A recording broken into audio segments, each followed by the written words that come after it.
bisa ditahan. Kenapa?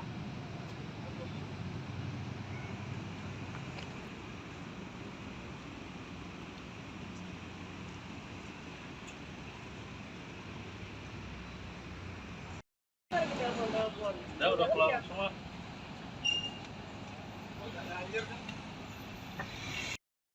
Aku tuh totally 50 juta. 50 juta. Jadi poinnya waktu itu dia minta invest buat di eh, bisnisnya dia di tour and travel. Terus beberapa kali minta ketemu dan segala macam sampai akhirnya udah ketemu. Ya dia meyakinkan lah ya, intinya meyakinkan. Terus ya udah akhirnya kita bisa percaya.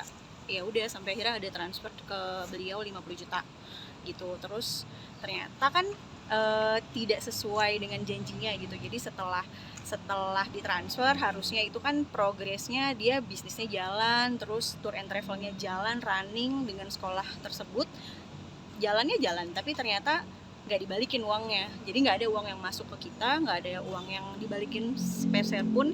Kita udah sampai kasih keringanan, dicicil aja itu tuh sama sekali nggak ada yang masuk. Dan terakhir akhirnya kemarin setelah aku confirm, ya udah mungkin nanti aku viralin ya, aku bilang gitu kan. Terus dia memang balasnya cuma ya udah kandas ya kayak gitu. Aku juga nggak ngerti maksudnya apa, cuman poinnya ya udah sampai saat ini aku juga nemenin Mbak Yusma untuk ada laporan karena banyak banget yang akhirnya orang ngubungin aku gitu. Iya, masih banyak lagi korban-korbannya.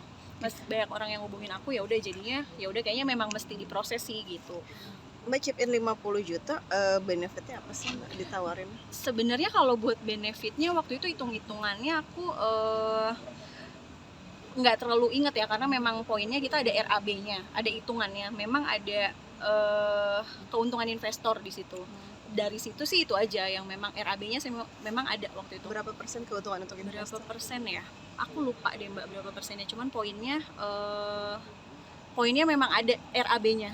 Ada RAB-nya yang memang itu sih, yang memang kita udah urus berdua gitu. Berarti benefit tidak diberikan, kemudian uang modal investasi pun tidak dikembalikan gitu ya.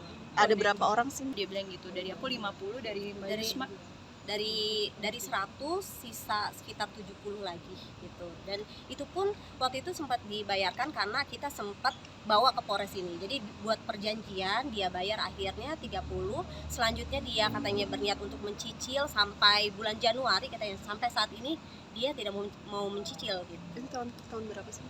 Tahun lalu. Baru tahun lalu sama 2023. Dari korban-korban yang masuk sih yang infoin ke saya ada yang lebih lama lagi gitu tahunnya, dari tahun-tahun sebelumnya ya. Modusnya sama, investasi Modusnya sama. Travel gitu. Iya, termasuk kayak tetangganya kayak gitu juga di modus ini sama. Karena kita sempat datengin ke sana dan tetangganya juga sampai bilang sama kita kayak gitu. Masalahnya sama gitu. Mbak pelakunya ini Caleg, sempat caleg tahun kemarin ya. gagal tapi atau terpilih? Gagal nggak tahu karena kita sempat juga hubungin waktu itu kan bekerja sama dengan Ibu Ingrid Kansil ya, jadi sempat kita DM juga gitu ke beliau, terus kayaknya sih diputus atau apa kurang tahu. Dari partai mana, Mbak? Demokrat. Di Kota Depok. Iya. Mbak, sebelumnya ini memang sudah saling kenal Mbak sebelum ada bisnis ini? Sebenarnya bisnis ini berdua sama suami beliau itu tadinya, cuman emang uang kita berdua tadinya kita mau pakai buat umroh sempat tahun kemarin, makanya kita bilang